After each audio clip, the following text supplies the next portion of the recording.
another midweek episode of That Made Your List, a weekly podcast where an average, ordinary film fan, me, lists my top 5 films in a specific genre or subject, normally chosen by the listeners, but because I've been a little bit lax with this between Easter holidays and then work and then an FA course that I'm doing end up on a Wednesday, I'm battling. This week's subject is top 5 superhero films. Now, I've caveated it a little bit. It's top 5 non-MCU or DCEU films. Okay, so it can include Marvel films, it can include DC films, but just not the current MCU and the current DCEU. Yeah? Yeah, okay. Right, straight up top. There's no Batman 89, and there's no Superman 78 or Superman 2 or any of that lot. The Superman 78 one, the ending ruined it for me. It's great up until then, but the whole flying around the world counter rotation to turn back time, it don't work. It's not right.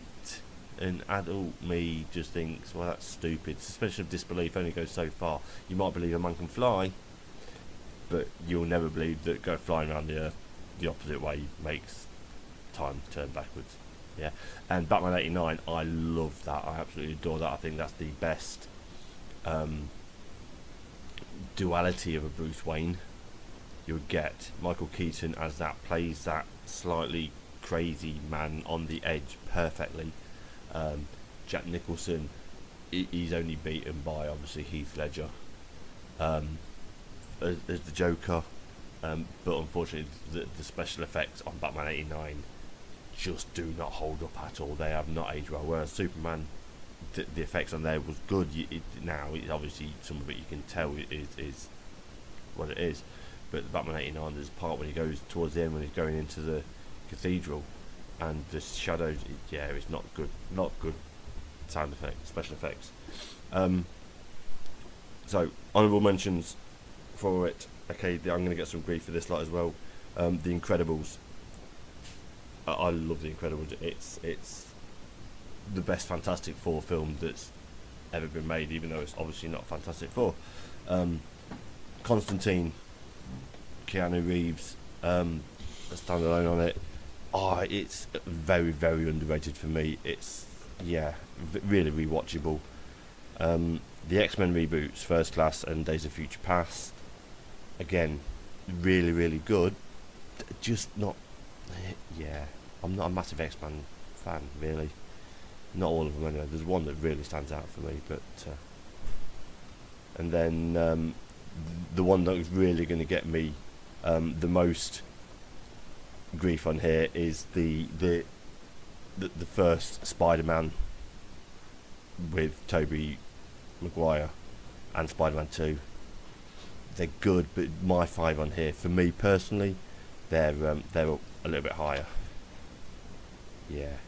Some grief coming my way, I think, for these. Okay, number 5. Guillermo del Toro's 2004 Hellboy.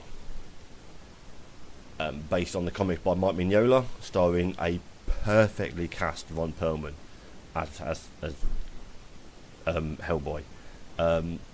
You look at the comics of it, and you could believe that Mike Mignola drew Ron Perlman for it. That's how perfectly I think he's casted it. Selma Blair obviously joins as the fire starting. Liz Sherman in it. The story of it is mainly based on the Seas of Destruction line of comics. Obviously tells the backstory of him, the Nazi ritual being led by Rasputin. It ends up spawning the baby Hellboy, who's then rescued by Yankee soldiers. Then cut to adult Hellboy, who's joined by Abe Sapien, who I'm convinced is the bloke from the Oscar-winning Shape of Water. I'm convinced that's him still in there. And part of the Bureau for Paranormal. I can't remember for the life of me now. Rasputin then comes back, cue much fun and action. I really like the film. I know it's not perfect. I know I'm going to get some grief for having it above Spider-Man's or the Incredibles or Batman. But yeah, it is what it is. My list. So yeah. Number 4. Number 4 is a very modern one. It's Deadpool, 2006 Ryan Reynolds passion project. Came to life pretty much out of the viral the test footage that got leaked, air quotes, you can't see air quotes, leaked onto YouTube and went viral, of the opening 5-ish minutes of the film where he's dropping into the car and you've seen this man and all that. Another example of perfect casting, although obviously Reynolds took a second attempt to get it right after the appalling X-Men Origins Wolverine, who, Deadpool, Merc with a mouth. Yeah, let's sew his mouth up so he can't talk and give him laser eyes. Yeah, that was not a really good film. This fourth wall breaking, he's talking to the camera so many times. The end credits, it brilliantly foreshadows obviously getting Cable, or who we're going to get. Someone with a flat top. Might be Mel Gibson, might be on that, might be Dolph Lundgren. Oh, yeah, brilliant. Mickey takes out of Ryan Reynolds itself, but mainly Green Lantern with the please don't make the super suit green or animated. Incredibly potty mouthed. I mean, the film itself is basically a revenge flick. Deadpool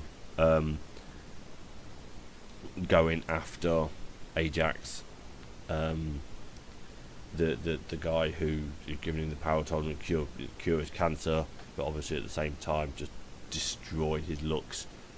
Rips into the X-Men franchise at every single opportunity. Are you here to see the Professor? Which one? McAvoy or Stewart? These timelines can be so confusing. There's something about the house that blows up and Colossus is there, but House builds character. The marketing for this, when this came out, was utter genius. I mean, again, there's another one that got absolutely right. There was a poster on it that was the love story for the ages, and it was a pre-Deadpool Ryan Reynolds, Wade Wilson, and the girlfriend played in a field, and it's a love story. Obviously, at heart it might be a love story, but this is a violent, bloody film that just hits the spot. Not, as some people believe, the first X-rated superhero movie. No, it's not that at all. It was beaten by many years. Deadpool, number 4. Okay, number 3. Despite me saying I don't really like the X-Men films, this is the exception that proves the rule. It's X-Men 2. Bryan Singer's sequel to the 2000 X-Men, obviously. Brought back an absolutely stellar cast of Patrick Stewart as Professor X, Hugh Jackman as Wolverine, Halle Berry as Stormy, and McKellen as Magneto, as well as Famke Janssen as Jean Grey, and I can't for the life of me remember the guy who plays Cyclops, James McFadden. There we go. I can't remember it, but also adds on to that it's some excellent casting. Again, Alan Cummings, Nightcrawler, the teleported demon in it, who we first see in the opening scene of it as his attack on the White House, is teleporting through the different rooms and beating the Secret Service guys up and leaving them for dust, as he makes his way to the West Wing and to the Oval Office. It builds on the original storylines from the first film, so you got Wolverine's quest to find himself and who he really is, Rogue and her developing her powers and her relationship with Iceman, but also then starts off with the new stories of obviously Magneto's in prison, and in the glass prison or plastic prison, he can't get out. So Rebecca Romijn Stamos, I can't remember. Oh God, I'm having a nightmare here. Who she played? Mystique goes to the bar and injects the guy with some liquid iron who he then pulls out and through his pores in the prison just to get himself some metal so he can then break out. Yeah, really, really good. Some people prefer the original with it. I prefer this, obviously, that's why this one's on my list, not the original. But one thing both people can agree on, it is better than X3. The less said about that, the better. Brett Ratner did not do a good job taking over the franchise with that. I mean, there's a scene in the film that I always remember and always is hits strongly with me with it. It is this ties nicely to what the comic book run through the entire X-Men run, tied in nicely, especially when it started in the 60s. It's when Iceman is telling his parents that he's a mutant, and his mum replies with the classic line, "Have you ever tried not being a mutant?" This was worked in with the screenwriters and Sir Ian McKellen to try and closely resemble a coming out talk of a child to his parent, and it's something that the comics are always kind of a metaphor of, is the outsiders X-Men in there was kind of the homosexual movement through the 60s and coming out and being a lot more relevant there. So it's really, really strong. It's obviously one of the few times when a sequel is better than the original. But obviously another one that may well turn up next is another version of that. But yeah, X-Men 2. Number 3 out of 5 of non-franchise films. Yeah. Which brings me to number 2. Now I know Woodburn's going to be upset with me here. Yeah, because he will want this at number 1. Yeah, it's The Dark Knight. 2008 Batman sequel to, and many people's, the best comic book superhero movie of all time. Don't get me wrong, I like the film. It's just not really a Batman film. It's not. It's Joker's film. It's Heath Ledger's film. Batman's only on the screen for 27 of the 152 minutes. Yeah, 18% of the time. That's all he's on screen for. Yeah. Ledger gets about another 10 or 15 minutes more screen time than the supposed hero of the film. It's more of an ensemble cast. Obviously you got Morgan Freeman as Lucius Fox, Michael Caine as Alfred, Gary Oldman as Professor Gordon, and obviously Heath Ledger. I almost said Heath Slater, but he's a wrestler. Yeah, he wouldn't have been very good as a Joker. No, Heath Ledger's Joker, and Aaron Eckhart, who comes in as Harvey Dent. I really do wish that it could have been so different if Ledger hadn't have died. They were going to do the trial of Harvey, trial of the Joker, is to be the third in part 3, and that would be when Eckhart swaps over to being Two-Face there. Sliding doors and all that lot. No, but for one thing. Yeah, I'm not going to talk too much about it. It's been talked about loads. I mean, myself and Woodburn went through it in great details on many different subjects for it. So yeah, it'll probably be brought up again by some people. Okay, that's number 2. Racing through this. It's only 15 minutes long. This is going to be a short one. That's good. Okay, number 1. And I'm going to get some grief for the numbers of these. But for me, the number 1 non-MCU or DCEU superhero film is 1998's Blade. Wesley Snipes' vehicle reintroduced the world to the superhero movies after the truly awful Batman and Robin. That one about killed them. Directed by Stephen Norrington, who's only ever did 4 films. I mean, so I see Stephen Norrington, I think that's the bad guy from the Pirates of the Caribbean. Apparently it's not. This guy went on to direct another superhero shit show, League of Extraordinary Gentlemen, with Sean Connery. Yeah, another one that's not good. Maybe I should have done that. The top 5 bad superhero movies. Maybe we'll do that next week. That's not it. But anyway, yeah, another one. Carrying on the themes of perfectly cast actors. Wesley Snipes did this. I mean, I can't think of a better person to play Blade. Even if you rebooted it and did it now, I can't think of anyone better to play him. It's yeah, the cast in general. I mean, Stephen Dorff as bad guy Deacon Frost is absolutely superb. It plays the right side of Weasley, working behind his supposed superiors and True Blood vampires. Even the supporting actors, Donald Logue stands out as fantastic.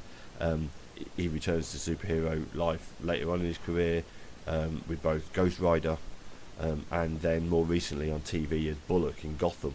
So he's stayed true to the superheroes. Contrary to popular belief, this isn't the first superhero movie that was X-rated. That credit goes to Spawn, which was out a year earlier. Snipes came onto this film because he was in talks with Marvel Comics to play Black Panther. Obviously that didn't come off, but for another 20 years later. But yeah, so there we go. Stan Lee had a cameo in it, but that was cut from the film. He was one of the cops to come into the Blood Club at the beginning. Another thing that's quite interesting, Jet Li was offered the role of Deacon Frost, but turned it down to do Lethal Weapon 4. That one's not too bad either. I quite enjoyed that Jet Li one. It's yeah, I really enjoy it. For a guy that's a bit part character in a Spider-Man universe, Blade 2 is another one where a sequel is it better? I don't think it's better, because without the majesty of one, you don't get where 2 takes us.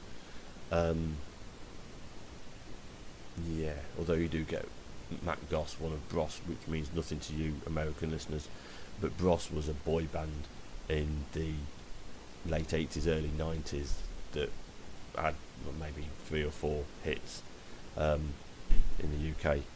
But yeah, I digress. We won't mention the Blade trilogy though. Ryan Reynolds again. You see, that's his 3rd, 4th comic book superhero movie. How many other people have been in so many different franchises? Yeah, that's interesting, because he's been obviously Green Lantern, then Deadpool, but in the Wolverine storyline, and then, yeah, he's been in 4. Anyway, hit me up, let me know, or don't. Yeah, I'll find out myself. That's it. That's my 5. Obviously, everything's subjective, and this is a very fluid. As I was talking to messaging with Ryan Permerson about MCU films, obviously with Infinity War coming out and all that. We're discussing the top 5 or rate your MCU movies. It's a very fluid list, as is most of my film lists. I could say 1 week I could give you this, 3 weeks down the line I'll probably forget what I say and probably put something completely different.